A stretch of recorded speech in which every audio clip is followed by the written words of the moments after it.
ಆರೋಪ ಪ್ರತ್ಯಾರೋಪಗಳ ಮೂಲವನ್ನು ನೋಡೋದಾದರೆ ನಾವು ಇವತ್ತಿನ ಪರಿಷತ್ನಲ್ಲಿ ಅಂಬೇಡ್ಕರ್ ವಿಚಾರವಾಗಿ ಒಂದಷ್ಟು ಗಲಾಟೆ ಗದ್ದಲ ಶುರುವಾಯಿತು. ಇಲ್ಲಿ ಅಮಿತ್ ಶಾ ಅವರು ಅಂಬೇಡ್ಕರ್ ಅವರ ಬಗ್ಗೆ ಅವಹೇಳನಕಾರಿಯನ್ನು ಮಾಡಿದ್ದಾರೆ, ಭಾಷಣವನ್ನು ಮಾಡಿದ್ದಾರೆ, ಮಾತಾಡಿದ್ದಾರೆ ಅಂತಕ್ಕಂಥ ಒಂದು ಆರೋಪವನ್ನು ಮುಂದಿಟ್ಕೊಂಡು ಕಾಂಗ್ರೆಸ್ ಸದಸ್ಯರು ಬೆಳಗ್ಗೆ BK ಹರಿಪ್ರಸಾದ್ ಅವರು ಅದರ ಚರ್ಚೆಗೆ ಒತ್ತಾಯಿಸಿದರು. ಆ ಸಂದರ್ಭದಲ್ಲಿ CT ರವಿ ಅವರು ಒಂದಷ್ಟು ಚರ್ಚೆಗೆ ಮುಂದಾದರು. ಈ ಸಂದರ್ಭದಲ್ಲಿ ಒಂದಷ್ಟು ಗಲಾಟೆ ಗದ್ದಲಗಳಾಯಿತು. ಈ ನಡುವೆ ಲಕ್ಷ್ಮೀ ಹೆಬ್ಬಾಳ್ಕರ್ ಹಾಗೇನೇ ಕೆಲ ಕಾಂಗ್ರೆಸ್ನ ಸದಸ್ಯರು ಕೆಲವರು ಅಲ್ಲಿ ಇವರಿಗೂ ಕೂಡ ಯಾರು ಅಂತ ಹೆಸರು ಗೊತ್ತಾಗ್ತಾ ಇಲ್ಲ. ಆದರೆ ಕಾಂಗ್ರೆಸ್ನ ಕೆಲ ಸದಸ್ಯರು CT ರವಿಯನ್ನು ಕೆರಳಿಸುವಂಥ ಒಂದು ಪದವನ್ನು ಮಾತಾಡ್ತಿದ್ದಾರೆ ಅಂತಕ್ಕಂಥದ್ದು CT ರವಿ ಆರೋಪ. ಕೊಲೆಗಾರ ಅಂತಕ್ಕಂತಹ ಪದವನ್ನು ಬಳಸಿದ್ದಾರೆ CT ರವಿ ಅವರಿಗೆ ಅಂತಕ್ಕಂಥ ಒಂದು ಗಂಭೀರವಾದಂಥ ಆರೋಪವನ್ನು CT ರವಿ ಅವರು ಮಾಡಿರ್ತಕ್ಕಂಥದ್ದು.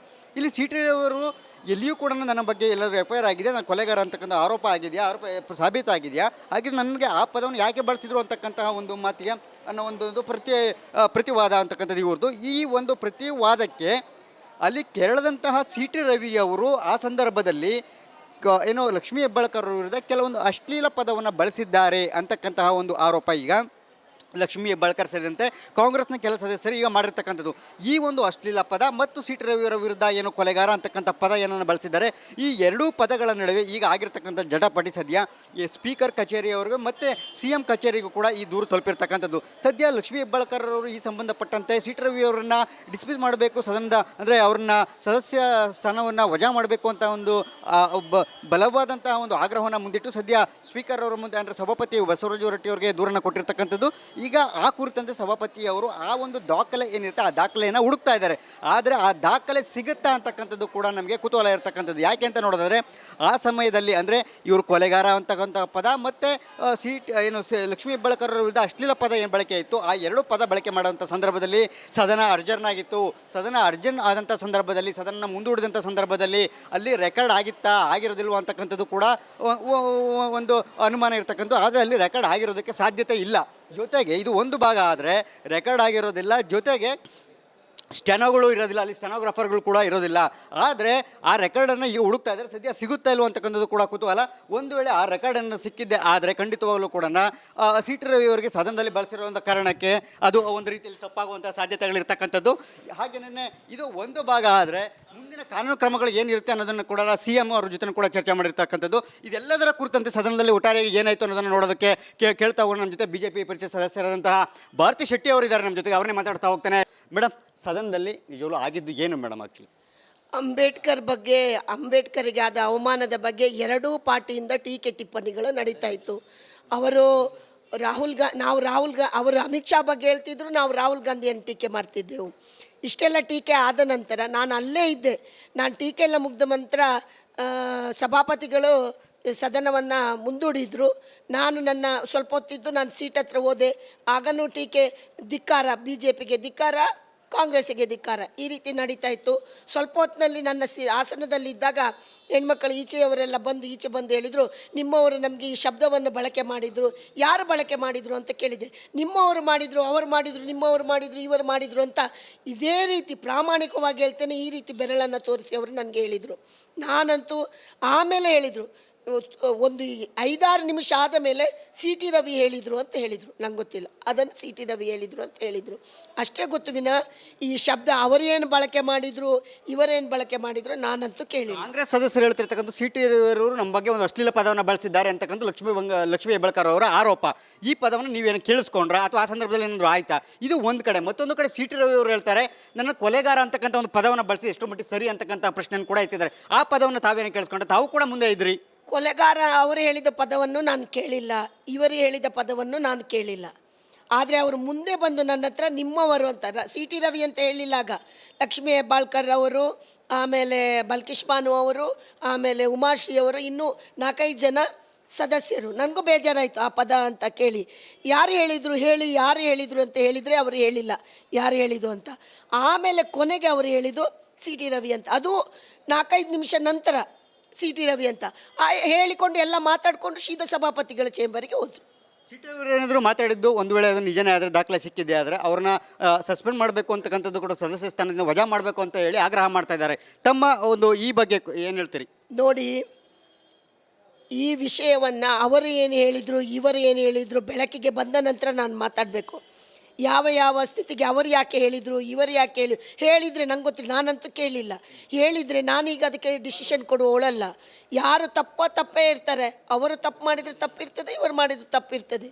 ಆದ್ದರಿಂದ ಲಕ್ಷ್ಮೀ ಹೆಬ್ಬಾಳ್ಕರ್ ಅವರು ಮಾಡಿರ್ತಕ್ಕಂಥದ್ದು ಆರೋಪದಲ್ಲಿ ನೀವು ಏನು ಹೇಳ್ತೀರಿ? ಅಂದರೆ ಅವರು ಅದರಲ್ಲಿ ಸತ್ಯ ಇದೆಯಾ ಅವ್ರು ಮಾಡಿದ್ದು? ನೋಡಿ, ಅವರು ಏನು ಆರೋಪ ನೋಡಿ, ಈ ಕಾಂಗ್ರೆಸ್ನವರಿಗೆ ಒಂದು ಆರೋಪ ಮಾಡೋದು ಪದ್ಧತಿಯಾಗಿ ಹೋಗಿದೆ. ಇವರ ಹತ್ರ ಅಭಿವೃದ್ಧಿಯ ಏನಿಲ್ಲ. ಇವತ್ತು ನಾನು ನಿಮ್ಮ ಟಿ ವಿಯ ಮಾಧ್ಯಮ ಮುಖಾಂತರವೇ ನೋಡಿದೆ, ರಾಹುಲ್ ಗಾಂಧಿ ಅವರು ದೂಡಿ ಇಬ್ಬರು MP ಗಳಿಗೆ ಸ್ಟಿಚ್ ಬಿದ್ದಿದೆ ಅಂತ. ಕೂಡಲೇ ಇಮಿಡಿಯೇಟ್ ಸ್ವಲ್ಪ ಹೊತ್ತಿನ ನಂತರ ಖರ್ಗೆ ಅವರು ಹೇಳ್ತಾರೆ, ನನಗೂ BJP ಅವರು ದೂಡಿ ಕಾಲಿಗೆ ಬಿತ್ತು ಅಂತ. ಇಂಥದ್ದೆಲ್ಲ ಹೇಳಿಕೆಗಳು ಸುಳ್ಳನ್ನೇ ಬಂಡವಾಳ ಆಗಿಕೊಂಡು ಬದುಕುವವರು ಇವರು. ಇವತ್ತು ನಮಗೆ ಬಹಳ ಆಸೆ ಇತ್ತು, ನಮಗೆ ಅಂಬೇಡ್ಕರ್ ಬಗ್ಗೆ ಚರ್ಚೆ ಆಗ್ತಿದ್ರೆ ಹೇಗೆ ಪಾಶ ಆಯಿತಾ ಎಲ್ಲಿ ಲೋಕಸಭೆಯಲ್ಲಿ, ಅದೇ ರೀತಿ ಅಂಬೇಡ್ಕರ್ಗೆ ಇವರು ಮಾಡಿದ ಅನ್ಯಾಯದ ಪರ್ದವನ್ನು ಇಳಿಸುವ ಒಂದು ನಿಟ್ಟಿನಲ್ಲಿ ನಾವೆಲ್ಲರೂ ಕೂಡ ತಯಾರಾಗಿದ್ದೆವು. ಅದನ್ನು ಡೈವರ್ಟ್ ಮಾಡಲಿಕ್ಕೆ ಈ ವಿಷಯವನ್ನು ತೆಗೆದುಕೊಂಡು ಬಂದದ್ದು ನಮಗೆಲ್ಲರಿಗೆ ಬಹಳ ನೋವಾಗಿದೆ. ಇವತ್ತು ಚರ್ಚೆ ನಡಿಬೇಕಿತ್ತು, ಮಹಿಳೆಯರ ಬಗ್ಗೆ ಚರ್ಚೆ ಆಗಬೇಕಿತ್ತು. ಬೇಡಾದ ವಿಷಯವನ್ನು ಇಟ್ಕೊಂಡು ಇಡೀ ಸದನವನ್ನು ಹಾಳು ಮಾಡುವಂಥ ಕೆಲಸವನ್ನು ಮಾಡಿದ್ದಾರೆ. Yes, thank you madam. ಆಯಿತು, ಇದಿಷ್ಟು ಕೂಡ ಭಾರತಿ ಶೆಟ್ಟಿ ಅವರ ಮಾತು. ಅವ್ರು ಹೇಳುವಂತೆ ನಾನು ಯಾವುದೊಂದು ಹೇಳಿಕೆಯನ್ನು ಅವರು ಕೊಟ್ಟಿದ್ದಂತಹ ಮಾತನ್ನು ನಾನು ಗಮನಿಸಿಲ್ಲ. ಆದರೆ ಅಲ್ಲಿ ಒಂದಷ್ಟು ಗದ್ದಲಗಳು ಆಗಿದ್ದು ನಿಜ. ಅದೇನೇ ಇದ್ರೂ ಕೂಡ ನಾನು ಸಭಾಪತಿಯವರು ಪರಿಶೀಲನೆ ಮಾಡ್ತಾರೆ ಅಂತಕ್ಕಂಥ ಮಾತನ್ನು ಹೇಳಿದ್ದಾರೆ. ಮತ್ತು ಲಕ್ಷ್ಮೀ ಹೆಬ್ಬಾಳ್ಕರ್ಗೆ ಇದು ತಿರುಗೇಟಾಗುತ್ತೋ ಅಥವಾ ಸೀಟ್ ರವಿ ಅವರಿಗೆ ಸಮಸ್ಯೆ ಆಗುತ್ತೋ ಅನ್ನೋದನ್ನು. ಕ್ಯಾಮ್ರಾ ಪರ್ಸನ್ ಮಂಜುನಾಥ್ ಜೊತೆ ಸುರೇಶ್, ಬೆಳಗಾವಿ. ಆರೋಪ ಪ್ರತ್ಯಾರೋಪಗಳ ಮೂಲವನ್ನು ನೋಡೋದಾದರೆ ನಾವು ಇವತ್ತಿನ ಪರಿಷತ್ನಲ್ಲಿ ಅಂಬೇಡ್ಕರ್ ವಿಚಾರವಾಗಿ ಒಂದಷ್ಟು ಗಲಾಟೆ ಗದ್ದಲ ಶುರುವಾಯಿತು. ಇಲ್ಲಿ ಅಮಿತ್ ಶಾ ಅವರು ಅಂಬೇಡ್ಕರ್ ಅವರ ಬಗ್ಗೆ ಅವಹೇಳನಕಾರಿಯನ್ನು ಮಾಡಿದ್ದಾರೆ, ಭಾಷಣವನ್ನು ಮಾಡಿದ್ದಾರೆ, ಮಾತಾಡಿದ್ದಾರೆ ಅಂತಕ್ಕಂಥ ಒಂದು ಆರೋಪವನ್ನು ಮುಂದಿಟ್ಕೊಂಡು ಕಾಂಗ್ರೆಸ್ ಸದಸ್ಯರು ಬೆಳಗ್ಗೆ BK ಹರಿಪ್ರಸಾದ್ ಅವರು ಅದರ ಚರ್ಚೆಗೆ ಒತ್ತಾಯಿಸಿದರು. ಆ ಸಂದರ್ಭದಲ್ಲಿ CT ರವಿ ಅವರು ಒಂದಷ್ಟು ಚರ್ಚೆಗೆ ಮುಂದಾದರು. ಈ ಸಂದರ್ಭದಲ್ಲಿ ಒಂದಷ್ಟು ಗಲಾಟೆ ಗದ್ದಲಗಳಾಯಿತು. ಈ ನಡುವೆ ಲಕ್ಷ್ಮೀ ಹೆಬ್ಬಾಳ್ಕರ್ ಹಾಗೇನೇ ಕೆಲ ಕಾಂಗ್ರೆಸ್ನ ಸದಸ್ಯರು ಕೆಲವರು ಅಲ್ಲಿ ಇವರೆಗೂ ಕೂಡ ಯಾರು ಅಂತ ಹೆಸರು ಗೊತ್ತಾಗ್ತಾ ಇಲ್ಲ. ಆದರೆ ಕಾಂಗ್ರೆಸ್ನ ಕೆಲ ಸದಸ್ಯರು CT ರವಿಯನ್ನು ಕೆರಳಿಸುವಂಥ ಒಂದು ಪದವನ್ನು ಮಾತಾಡಿಸಿದ್ದಾರೆ ಅಂತಕ್ಕಂಥದ್ದು. CT ರವಿ ಆರೋಪ, ಕೊಲೆಗಾರ ಅಂತಕ್ಕಂತಹ ಪದವನ್ನು ಬಳಸಿದ್ದಾರೆ CT ರವಿ ಅವರಿಗೆ ಅಂತಕ್ಕಂಥ ಒಂದು ಗಂಭೀರವಾದಂಥ ಆರೋಪವನ್ನು CT ರವಿ ಅವರು ಮಾಡಿರ್ತಕ್ಕಂಥದ್ದು. ಇಲ್ಲಿ CT ರವಿ ಅವರು ಎಲ್ಲಿಯೂ ಕೂಡ ನನ್ನ ಬಗ್ಗೆ ಎಲ್ಲರೂ FIR ಆಗಿದೆ, ನಾನು ಕೊಲೆಗಾರ ಅಂತಕ್ಕಂಥ ಆರೋಪ ಆಗಿದೆಯಾ, ಆರೋಪ ಸಾಬೀತಾಗಿದೆಯಾ, ಹಾಗೆ ನನಗೆ ಆ ಪದವನ್ನು ಯಾಕೆ ಬಳಸಿದ್ರು ಅಂತಕ್ಕಂತಹ ಒಂದು ಮಾತಿಗೆ ಅನ್ನೋ ಒಂದು ಪ್ರತಿವಾದ ಅಂತಕ್ಕಂಥದ್ದು ಇವ್ರದ್ದು. ಈ ಒಂದು ಪ್ರತಿವಾದಕ್ಕೆ ಅಲ್ಲಿ ಕೆರಳದಂತಹ CT ರವಿಯವರು ಆ ಸಂದರ್ಭದಲ್ಲಿ ಏನೋ ಲಕ್ಷ್ಮೀ ಹೆಬ್ಬಾಳ್ಕರ್ ವಿರುದ್ಧ ಕೆಲವೊಂದು ಅಶ್ಲೀಲ ಪದವನ್ನು ಬಳಸಿದ್ದಾರೆ ಅಂತಕ್ಕಂತಹ ಒಂದು ಆರೋಪ ಈಗ ಲಕ್ಷ್ಮೀ ಹೆಬ್ಬಾಳ್ಕರ್ ಸೇರಿದಂತೆ ಕಾಂಗ್ರೆಸ್ನ ಕೆಲ ಸದಸ್ಯರು ಈಗ ಮಾಡಿರ್ತಕ್ಕಂಥದ್ದು. ಈ ಒಂದು ಅಶ್ಲೀಲ ಪದ ಮತ್ತು CT ರವಿಯವರ ವಿರುದ್ಧ ಏನು ಕೊಲೆಗಾರ ಅಂತಕ್ಕಂಥ ಪದ ಏನನ್ನು ಬಳಸಿದ್ದಾರೆ. ಈ ಎರಡೂ ಪದಗಳ ನಡುವೆ ಈಗ ಆಗಿರ್ತಕ್ಕಂಥ ಜಟಾಪಟಿ ಸದ್ಯ ಈ ಸ್ಪೀಕರ್ ಕಚೇರಿಯವರೆಗೂ ಮತ್ತು CM ಕಚೇರಿಗೂ ಕೂಡ ಈ ದೂರು ತಲುಪಿರ್ತಕ್ಕಂಥದ್ದು. ಸದ್ಯ ಲಕ್ಷ್ಮೀ ಹೆಬ್ಬಾಳ್ಕರ್ ಅವರು ಈ ಸಂಬಂಧಪಟ್ಟಂತೆ CT ರವಿಯವರನ್ನು ಡಿಸ್ಮಿಸ್ ಮಾಡಬೇಕು, ಸದನದ ಅಂದರೆ ಅವ್ರನ್ನ ಸದಸ್ಯ ಸ್ಥಾನವನ್ನು ವಜಾ ಮಾಡಬೇಕು ಅಂತ ಒಂದು ಬಲವಾದಂತಹ ಒಂದು ಆಗ್ರಹವನ್ನು ಮುಂದಿಟ್ಟು ಸದ್ಯ ಸ್ಪೀಕರ್ ಅವರ ಮುಂದೆ ಅಂದರೆ ಸಭಾಪತಿ ಬಸವರಾಜ ಹೊರಟ್ಟಿ ಅವರಿಗೆ ದೂರನ್ನು ಕೊಟ್ಟಿರ್ತಕ್ಕಂಥದ್ದು. ಈಗ ಆ ಕುರಿತಂತೆ ಸಭಾಪತಿಯವರು ಆ ಒಂದು ದಾಖಲೆ ಏನಿರುತ್ತೆ ಆ ದಾಖಲೆಯನ್ನು ಹುಡುಕ್ತಾ ಇದ್ದಾರೆ. ಆದರೆ ಆ ದಾಖಲೆ ಸಿಗುತ್ತಾ ಅಂತಕ್ಕಂಥದ್ದು ಕೂಡ ನಮಗೆ ಕುತೂಹಲ ಇರತಕ್ಕಂಥದ್ದು. ಯಾಕೆ ಅಂತ ನೋಡಿದ್ರೆ ಆ ಸಮಯದಲ್ಲಿ ಅಂದರೆ ಇವರು ಕೊಲೆಗಾರ ಅಂತಕ್ಕಂಥ ಪದ ಮತ್ತು ಲಕ್ಷ್ಮೀ ಹೆಬ್ಬಾಳ್ಕರ್ ವಿರುದ್ಧ ಅಶ್ಲೀಲ ಪದ ಏನು ಬಳಕೆ ಇತ್ತು, ಆ ಎರಡು ಪದ ಬಳಕೆ ಮಾಡುವಂಥ ಸಂದರ್ಭದಲ್ಲಿ ಸದನ ಅರ್ಜರ್ನ್ ಆಗಿತ್ತು. ಸದನ ಅರ್ಜರ್ನ್ ಆದಂಥ ಸಂದರ್ಭದಲ್ಲಿ, ಸದನ ಮುಂದೂಡಿದಂಥ ಸಂದರ್ಭದಲ್ಲಿ ಅಲ್ಲಿ ರೆಕಾರ್ಡ್ ಆಗಿರೋದಿಲ್ವ ಅಂತಕ್ಕಂಥದ್ದು ಕೂಡ ಒಂದು ಅನುಮಾನ ಇರತಕ್ಕಂಥದ್ದು. ಆದರೆ ಅಲ್ಲಿ ರೆಕಾರ್ಡ್ ಆಗಿರೋದಕ್ಕೆ ಸಾಧ್ಯತೆ ಇಲ್ಲ. ಜೊತೆಗೆ ಇದು ಒಂದು ಭಾಗ ಆದರೆ ರೆಕಾರ್ಡ್ ಆಗಿರೋದಿಲ್ಲ, ಜೊತೆಗೆ ಸ್ಟೆನೋಗಳು ಇರೋದಿಲ್ಲ, ಅಲ್ಲಿ ಸ್ಟೆನೋಗ್ರಾಫರ್ಗಳು ಕೂಡ ಇರೋದಿಲ್ಲ. ಆದರೆ ಆ ರೆಕಾರ್ಡನ್ನು ಈಗ ಹುಡುಕ್ತಾ ಇದ್ದಾರೆ. ಸದ್ಯ ಸಿಗುತ್ತಾ ಇಲ್ವ ಅಂತಕ್ಕಂಥದ್ದು ಕೂಡ ಕುತೂಹಲ. ಒಂದು ವೇಳೆ ಆ ರೆಕಾರ್ಡನ್ನು ಸಿಕ್ಕಿದ್ದೆ ಆದರೆ ಖಂಡಿತವಾಗಲೂ ಕೂಡ CT ರವಿಯವರಿಗೆ ಸದನದಲ್ಲಿ ಬಳಸಿರುವಂಥ ಕಾರಣಕ್ಕೆ ಅದು ಒಂದು ರೀತಿಯಲ್ಲಿ ತಪ್ಪಾಗುವಂಥ ಸಾಧ್ಯತೆಗಳಿರ್ತಕ್ಕಂಥದ್ದು. ಹಾಗೆಯೇ ಇದು ಒಂದು ಭಾಗ ಆದರೆ ಮುಂದಿನ ಕಾನೂನು ಕ್ರಮಗಳು ಏನಿರುತ್ತೆ ಅನ್ನೋದನ್ನು ಕೂಡ CM ಅವ್ರ ಜೊತೆ ಕೂಡ ಚರ್ಚೆ ಮಾಡಿರ್ತಕ್ಕಂಥದ್ದು. ಇದೆಲ್ಲದರ ಕುರಿತಂತೆ ಸದನದಲ್ಲಿ ಒಟ್ಟಾರೆ ಏನಾಯಿತು ಅನ್ನೋದನ್ನು ನೋಡೋದಕ್ಕೆ ಕೇಳ್ತಾ ಹೋಗೋಣ. ನಮ್ಮ ಜೊತೆ BJP ಪರಿಷತ್ ಸದಸ್ಯರಾದಂತಹ ಭಾರತಿ ಶೆಟ್ಟಿ ಅವರಿದ್ದಾರೆ ನಮ್ಮ ಜೊತೆಗೆ, ಅವರನ್ನೇ ಮಾತಾಡ್ತಾ ಹೋಗ್ತಾನೆ. ಮೇಡಮ್, ಸದನದಲ್ಲಿ ನಿಜವೂ ಆಗಿದ್ದು ಏನು ಮೇಡಮ್? ಆ್ಯಕ್ಚುಲಿ ಅಂಬೇಡ್ಕರ್ಗೆ ಆದ ಅವಮಾನದ ಬಗ್ಗೆ ಎರಡೂ ಪಾರ್ಟಿಯಿಂದ ಟೀಕೆ ಟಿಪ್ಪಣಿಗಳು ನಡೀತಾ ಇತ್ತು. ಅವರು ಅವರು ಅಮಿತ್ ಶಾ ಬಗ್ಗೆ ಹೇಳ್ತಿದ್ರು, ನಾವು ರಾಹುಲ್ ಗಾಂಧಿಯನ್ನು ಟೀಕೆ ಮಾಡ್ತಿದ್ದೆವು. ಇಷ್ಟೆಲ್ಲ ಟೀಕೆ ಆದ ನಂತರ ನಾನು ಅಲ್ಲೇ ಇದ್ದೆ. ನಾನು ಟೀಕೆ ಎಲ್ಲ ಮುಗ್ದ ನಂತರ ಸಭಾಪತಿಗಳು ಸದನವನ್ನು ಮುಂದೂಡಿದರು. ನಾನು ಸ್ವಲ್ಪ ಹೊತ್ತಿದ್ದು ನಾನು ಸೀಟ್ ಹತ್ರ ಹೋದೆ. ಆಗನೂ ಟೀಕೆ, ಧಿಕ್ಕಾರ, BJPಗೆ ಧಿಕ್ಕಾರ, ಕಾಂಗ್ರೆಸ್ಸಿಗೆ ಧಿಕ್ಕಾರ. ಈ ರೀತಿ ನಡೀತಾ ಇತ್ತು. ಸ್ವಲ್ಪ ಹೊತ್ತಿನಲ್ಲಿ ನನ್ನ ಆಸನದಲ್ಲಿದ್ದಾಗ ಹೆಣ್ಮಕ್ಕಳು ಈಚೆಯವರೆಲ್ಲ ಈಚೆ ಬಂದು ಹೇಳಿದರು, ನಿಮ್ಮವರು ನಮಗೆ ಈ ಶಬ್ದವನ್ನು ಬಳಕೆ ಮಾಡಿದರು. ಯಾರು ಬಳಕೆ ಮಾಡಿದರು ಅಂತ ಕೇಳಿದೆ. ನಿಮ್ಮವರು ಮಾಡಿದರು, ಅವರು ಮಾಡಿದರು, ನಿಮ್ಮವರು ಮಾಡಿದರು, ಇವರು ಮಾಡಿದರು ಅಂತ ಇದೇ ರೀತಿ ಪ್ರಾಮಾಣಿಕವಾಗಿ ಹೇಳ್ತೇನೆ, ಈ ರೀತಿ ಬೆರಳನ್ನು ತೋರಿಸಿ ಅವರು ನನಗೆ ಹೇಳಿದರು. ನಾನಂತೂ ಆಮೇಲೆ ಹೇಳಿದರು, ಒಂದು 5-6 ನಿಮಿಷ ಆದ ಮೇಲೆ ಸಿ ಟಿ ರವಿ ಹೇಳಿದರು ಅಂತ ಹೇಳಿದರು. ನಂಗೆ ಗೊತ್ತಿಲ್ಲ, ಅದನ್ನು ಸಿ ಟಿ ರವಿ ಹೇಳಿದರು ಅಂತ ಹೇಳಿದರು.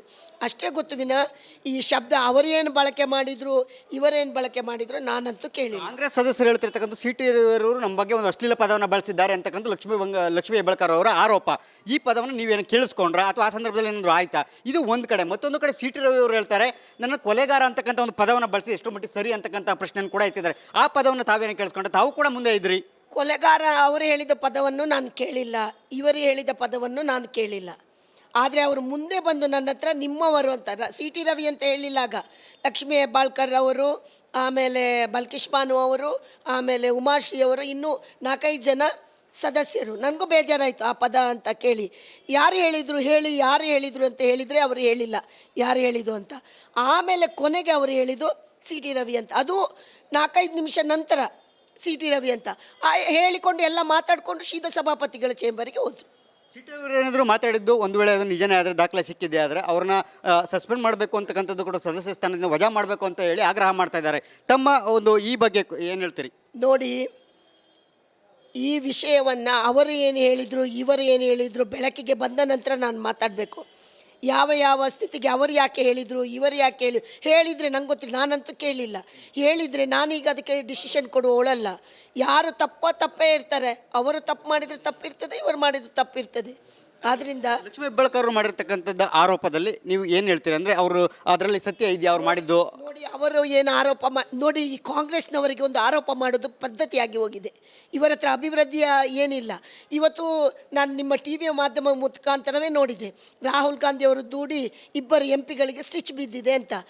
ಕೂಡಲೇ ಇಮಿಡಿಯೇಟ್ ಸ್ವಲ್ಪ ಹೊತ್ತಿನ ನಂತರ ಖರ್ಗೆ ಅವರು ಹೇಳ್ತಾರೆ, ನನಗೂ BJP ಅವರು ದೂಡಿ ಕಾಲಿಗೆ ಬಿತ್ತು ಅಂತ. ಇಂಥದ್ದೆಲ್ಲ ಹೇಳಿಕೆಗಳು ಸುಳ್ಳನ್ನೇ ಬಂಡವಾಳ ಆಗಿಕೊಂಡು ಬದುಕುವವರು ಇವರು. ಇವತ್ತು ನಮಗೆ ಬಹಳ ಆಸೆ ಇತ್ತು, ನಮಗೆ ಅಂಬೇಡ್ಕರ್ ಬಗ್ಗೆ ಚರ್ಚೆ ಆಗ್ತಿದ್ರೆ ಹೇಗೆ ಪಾಶ ಆಯಿತಾ ಎಲ್ಲಿ ಲೋಕಸಭೆಯಲ್ಲಿ, ಅದೇ ರೀತಿ ಅಂಬೇಡ್ಕರ್ಗೆ ಇವರು ಮಾಡಿದ ಅನ್ಯಾಯದ ಪರ್ದವನ್ನು ಇಳಿಸುವ ಒಂದು ನಿಟ್ಟಿನಲ್ಲಿ ನಾವೆಲ್ಲರೂ ಕೂಡ ತಯಾರಾಗಿದ್ದೆವು. ಅದನ್ನು ಡೈವರ್ಟ್ ಮಾಡಲಿಕ್ಕೆ ಈ ವಿಷಯವನ್ನು ತೆಗೆದುಕೊಂಡು ಬಂದದ್ದು ನಮಗೆಲ್ಲರಿಗೂ ಬಹಳ ನೋವಾಗಿದೆ. ಇವತ್ತು ಚರ್ಚೆ ನಡಿಬೇಕಿತ್ತು, ಮಹಿಳೆಯರ ಬಗ್ಗೆ ಚರ್ಚೆ ಆಗಬೇಕಿತ್ತು. ಬೇಡಾದ ವಿಷಯವನ್ನು ಇಟ್ಕೊಂಡು ಇಡೀ ಸದನವನ್ನು ಹಾಳು ಮಾಡುವಂಥ ಕೆಲಸವನ್ನು ಮಾಡಿದ್ದಾರೆ. Yes, thank you madam. ಆಯಿತು, ಇದಿಷ್ಟು ಕೂಡ ಭಾರತಿ ಶೆಟ್ಟಿ ಅವರ ಮಾತು. ಅವ್ರು ಹೇಳುವಂತೆ ನಾನು ಯಾವುದೊಂದು ಹೇಳಿಕೆಯನ್ನು ಅವರು ಕೊಟ್ಟಿದ್ದಂತಹ ಮಾತನ್ನು ನಾನು ಗಮನಿಸಿಲ್ಲ. ಆದರೆ ಅಲ್ಲಿ ಒಂದಷ್ಟು ಗದ್ದಲಗಳಾಗಿದ್ದು ನಿಜ. ಅದೇನೇ ಇದ್ರೂ ಕೂಡ ನಾನು ಸಭಾಪತಿಯವರು ಪರಿಶೀಲನೆ ಮಾಡ್ತಾರೆ ಅಂತಕ್ಕಂಥ ಮಾತನ್ನು ಹೇಳಿದ್ದಾರೆ. ಮತ್ತು ಲಕ್ಷ್ಮೀ ಹೆಬ್ಬಾಳ್ಕರ್ಗೆ ಇದು ತಿರುಗೇಟಾಗುತ್ತೋ ಅಥವಾ ಸಿ ಟಿ ರವಿ ಅವರಿಗೆ ಸಮಸ್ಯೆ ಆಗುತ್ತೋ ಅನ್ನೋದನ್ನು. ಕ್ಯಾಮ್ರಾ ಪರ್ಸನ್ ಮಂಜುನಾಥ್ ಜೊತೆ ಸುರೇಶ್, ಬೆಳಗಾವಿ.